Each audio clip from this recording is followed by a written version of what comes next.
And welcome back, rugby fans, to Rugby411. As always, I'm your host. My name is Joshua Shibata, and it is about that time, rugby fans. We are just less than 2 weeks away. I'm filming this Monday, President's Day, just a little peek behind the curtain.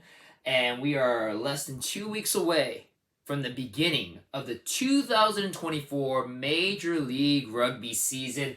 I am super excited because this is again going to be an exciting year in Major League Rugby. There was a lot of things going on during the off season, but as the dust settles, we now have 12 teams in Major League Rugby, one shy of what we had last season, but three new teams, including the long-awaited debut of the Miami Sharks, the return of an LA franchise to Major League Rugby, which I'm very excited about, being an LA native and a rugby fan myself, as well as a diehard fan of the former Major League Rugby champions, the LA Guiltinis. But now we have the Rugby Football Club Los Angeles, and then, of course, the very intriguing new Charlotte Anthem, which I'm really excited by that. And if you are a rugby fan, a USA rugby fan, I'll give you a lot of reasons why the Charlotte Anthems should be,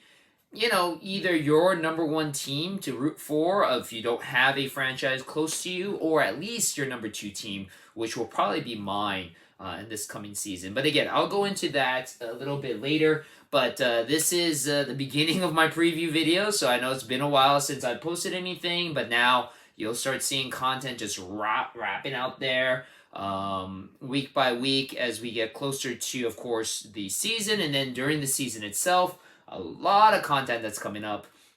Some other interesting things that I don't want to privy a little too much just yet, but some exciting things in the works for me personally in the rugby community, so I'm kind of excited by that, and definitely might add a little bit more to the Rugby411 channel. Again, I'm very grateful for all the subscribers and viewers that have been watching my channel over the last couple years.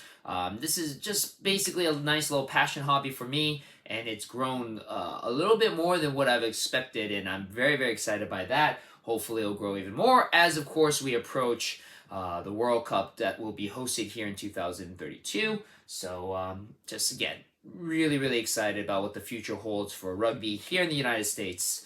It's a great time to be a rugby fan if you're just getting into rugby in the United States. And again, that's the whole purpose of my channel, Rugby411, to give USA fans a chance to kind of understand what rugby is, as well as a preview of a peek into what to get into, where things are going, and what to get excited for. So, without further ado, let's get into the Eastern Conference. I was going to start with the Eastern Conference because the MLR Shield is in the Eastern Conference right now. So this is part one. Again, there are 12 teams in the conference, 6 on the West, 6 in the East.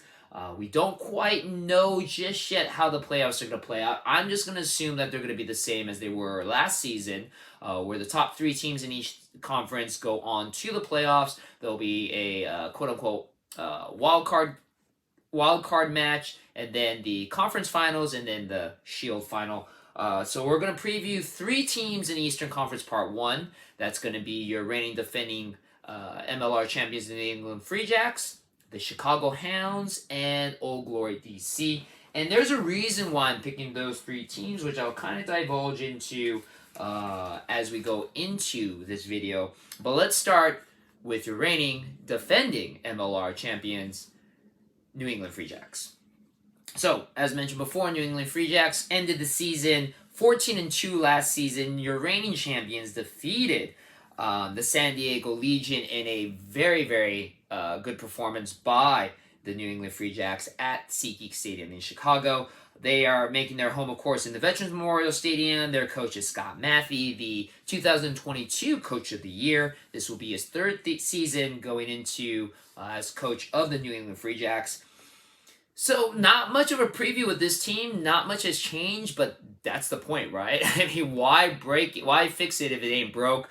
We're going to start like we normally do with this team and stating that Bodine Waka will not be in the starting lineup. He will be once again in Japan. Bodine Waka was one of the top players in New England going into last season. And, again, full transparency, I get talked about this a lot by New England fans.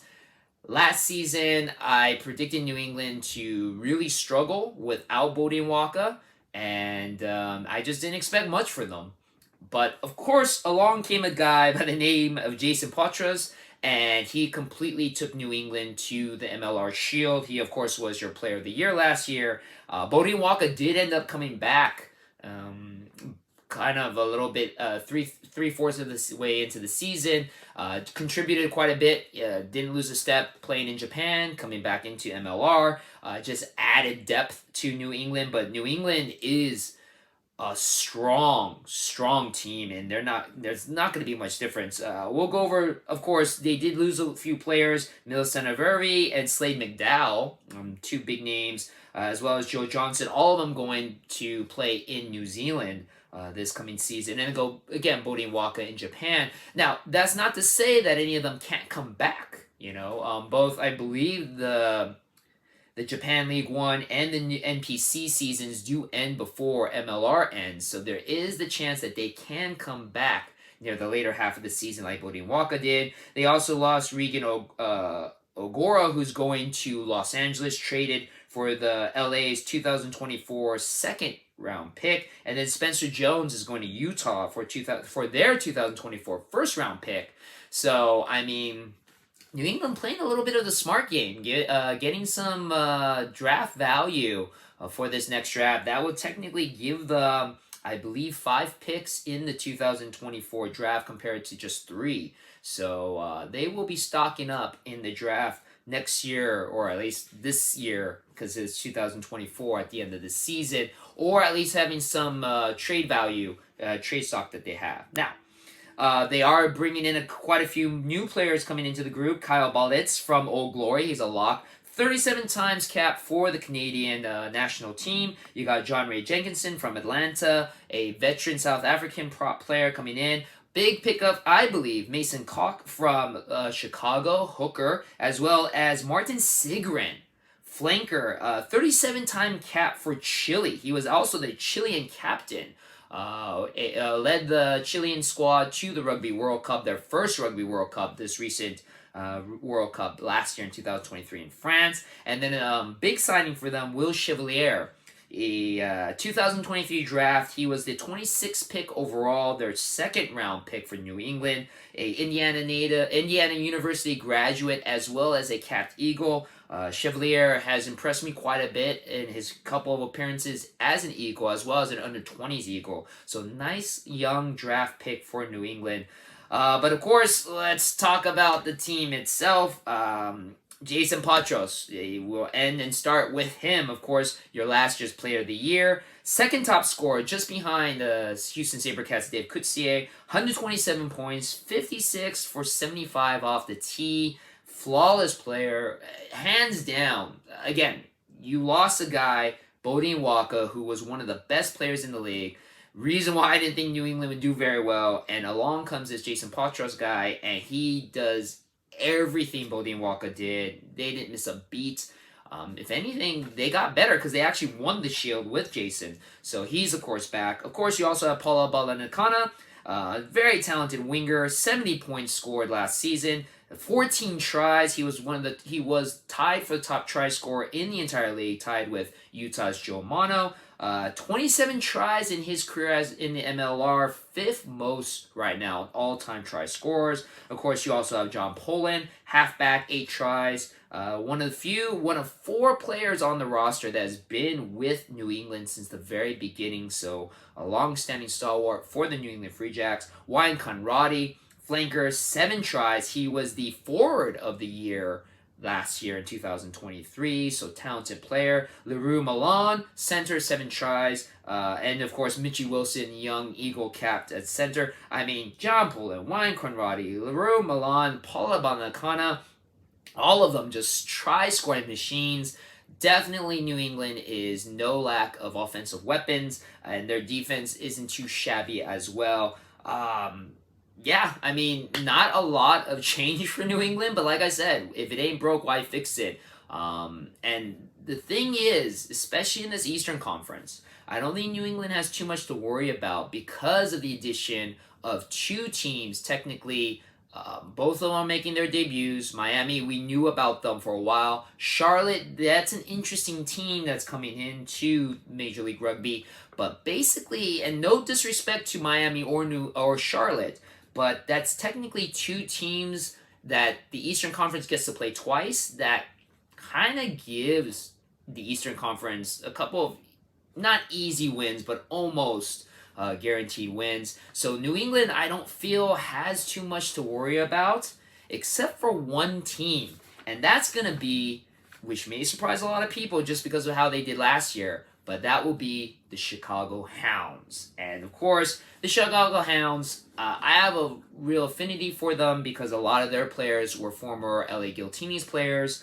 Going into last season, their first season in the league, man, it just seemed honestly like they were a lock to at least make the playoffs. I mean, again, you had the LA Giltini players who were former MLR champions. You had the Austin Gilgronis who, you know, there was controversy going on before both franchises, LA and Austin, were bounced out of the playoffs. But Austin was the hottest team going into the playoffs that year. And now you're combining the two teams into almost like an all-star team. It was almost kind of like, how could you get a team this strong?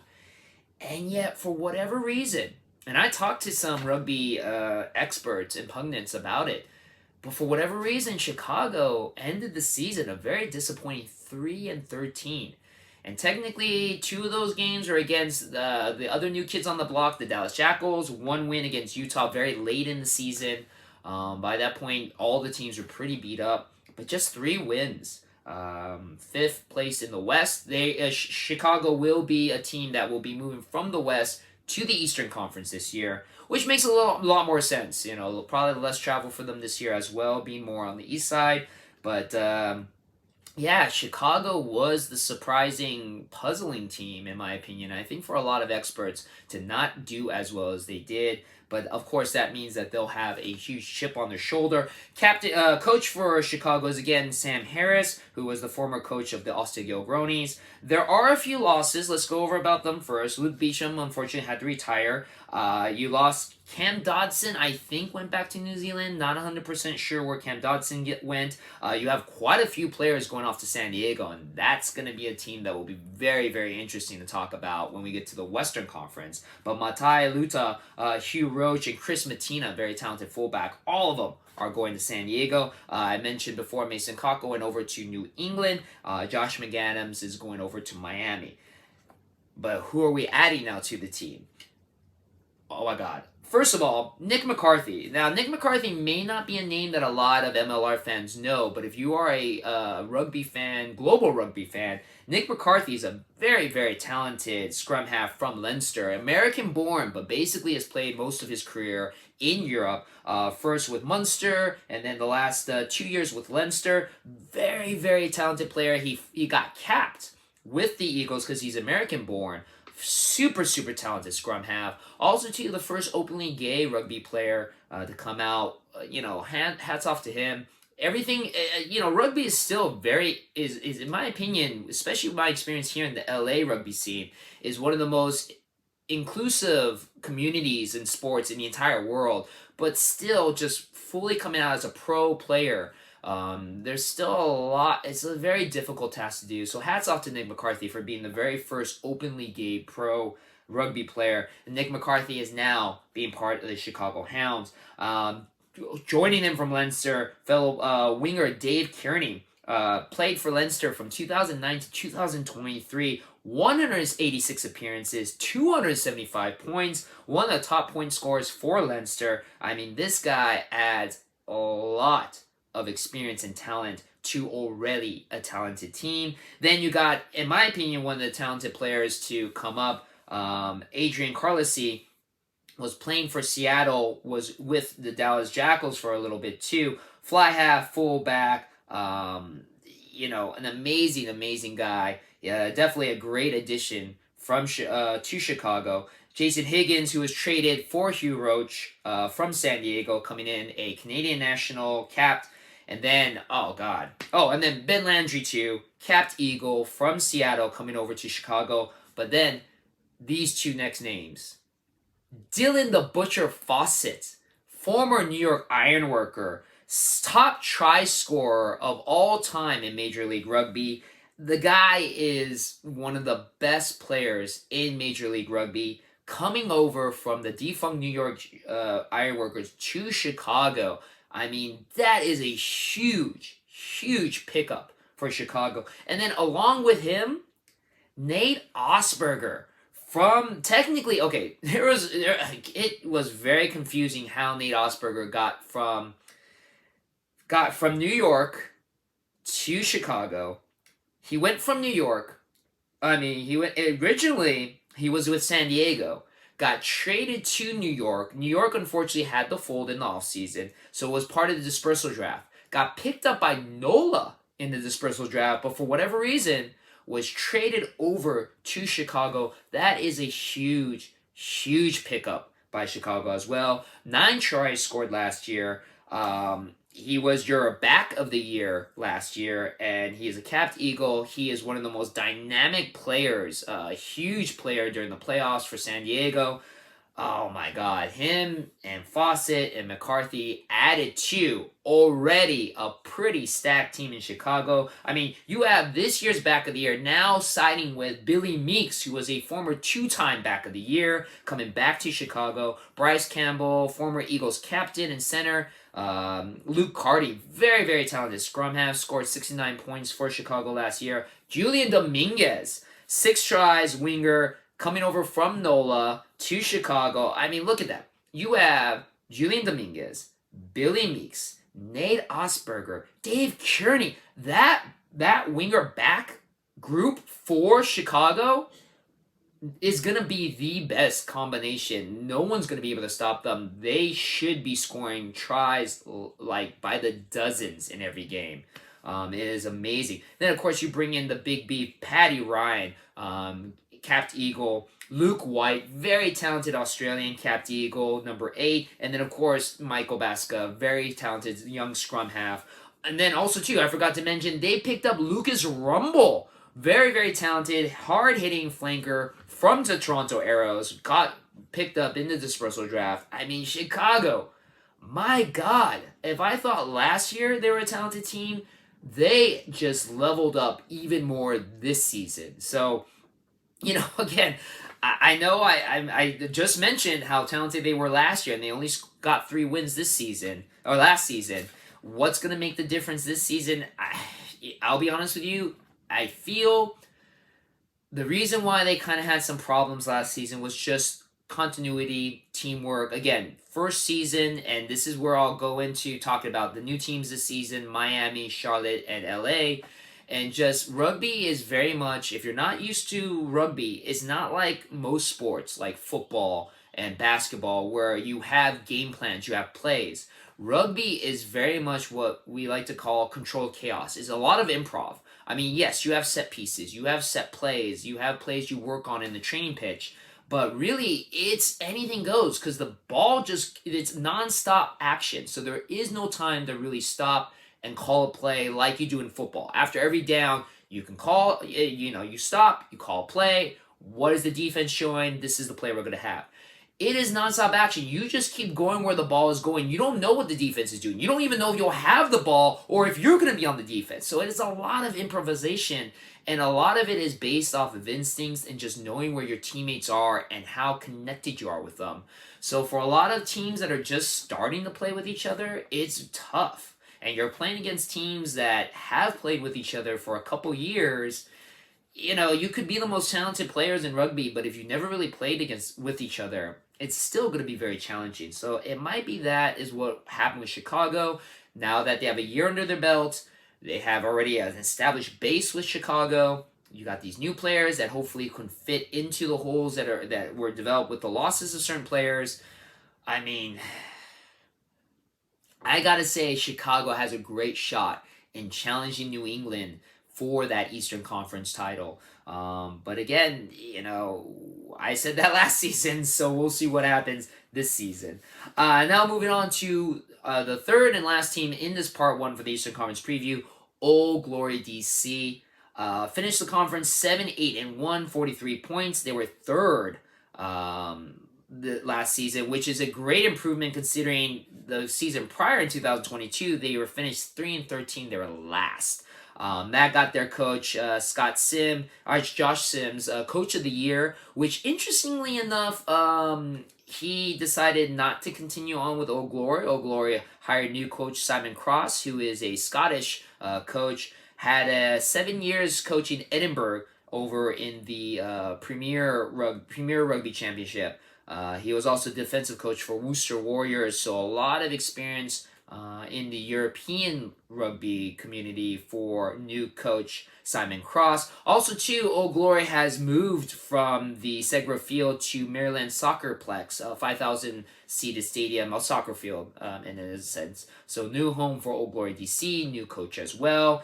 I picked Old Glory DC as the third team in this because I feel, in comparison with NOLA, who is the only other team that has had at least a year under their belts in the Eastern Conference, I think DC has the best chance of at least being third in the Eastern Conference. Of course, NOLA could prove me wrong, but Old Glory, especially last season, really showed a lot of spark. They have a lot of talented players. I just feel that, especially now that you have Chicago the way they are stacked, and you have New England, a very, very talented team, Old Glory is just trying to punch their way up, and it's going to be a struggle for them. They've lost quite a few players. Stan South, unfortunately, had to retire. Doug Frazier had to retire as well. And Kurt Baker, a long-time New Zealand All Black, retired as well. He was great for Old Glory. And then we had a bunch of players moving back to New Zealand. Kyle Stewart, Abi Nakatani.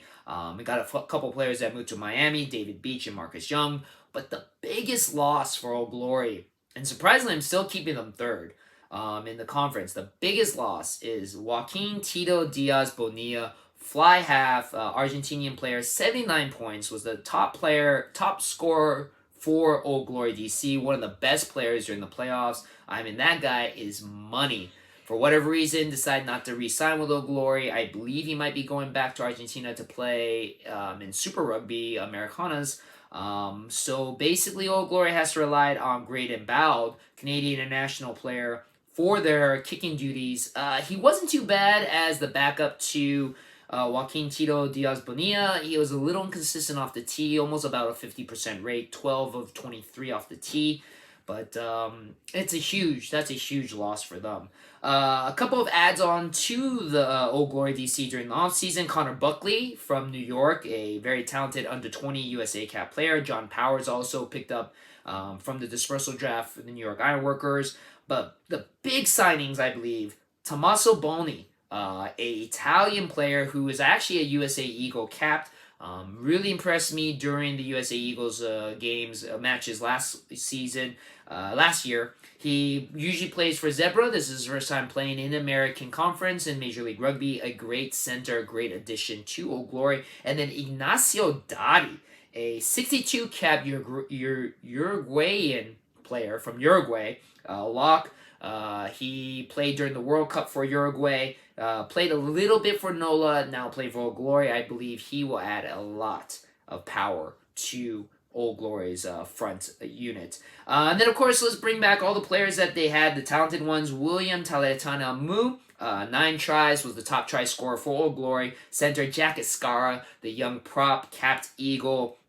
Corey Daniels, another young capped Eagle for flanker. Of course, Jamison Fanala Schultz. You can't not mention Old Glory DC without mentioning Fanala Schultz, number 8, talented capped Eagle. And then, of course, Danny Tusitali, of course, another talented guy that has always been associated with Old Glory. Scrum half, Samoan, 3 times capped international for them. And then Mike Chicken Dabules, very talented fly half fullback, another talented capped Eagle for Old Glory. So Old Glory, despite losing a very talented player in Joaquin Tito Diaz Bonilla, I still feel, again, with when I preview the second part of the Eastern Conference, I feel Old Glory will be that team that will at least place third. NOLA will give them a fight, but it's going to be a distant third because, again, Chicago, if Chicago does everything that I think they're going to do, is really going to be fighting New England for that top spot. I think New England is going to have a fight. That those games, New England, Chicago, will be awesome to watch. When I do my way too early predictions of how the season's going to end, I actually have Chicago overseeding New England and making it into the MLR Shield game. So we'll see. We'll see how that works out. Of course, another video that we're going to be looking forward to here on the channel for Rugby411. Real quick, before I forget to mention, because this is MLR season coming around, that means, yes, Rugby411 will be doing our pick'ems again on Super Brew. If you don't know what that is, Super Brew is a great fantasy website, pick'em website for all sports, not just rugby, but all sports. But rugby is a huge one that they do because not too many other sites have it. Super Brew is great, free app, wonderful thing to use, keeps track of everything for you. I will put up the information on the link in the comments below, and in the information below on how to join if you want to join. Absolutely free. We had a lot of fun last year. Already we have about 10 people signed up. I believe we had about 20 last year, so I'm hoping that we can get at least the same amount, if not more. There is a prize on the line. You can win a t-shirt of the MLR team of your choice if you are the top player at the end of the regular season. All you got to do the whole time is just pick all the winners of every game during the season. Whoever has the most points at the end wins the game. Also, we do keep track of point differential, bonus points, all that stuff. It's really easy to follow on the app. It is a lot of fun. I'm part of it as well. So I didn't do too well last season, unfortunately, which I'm a little disappointed with. So hopefully I can bounce back. But again, I'll put the information in the description of the video below so you guys can join the link. It is a lot of fun. And again, I'm trying to go a little bit higher than the 20 players that we had last season. We're already at the halfway point, so hopefully I'll see some of you guys join us then. So yeah, that's it for Eastern Conference Part 1. Eastern Conference Part 2 is probably being uploaded as we speak, so I look forward to seeing you guys there. Let me know what you think of your thoughts on New England. Will they be able to defend their title? Will they be able to do a back-to-back championship run? What do you think of Chicago, the new team? Who do you think will come up to challenge New England if it's not Chicago in the conference? Will it be Old Glory? Will it be NOLA? Let me know in the comments below. And as always, thank you very much for watching my video, and I'll see you on the pitch.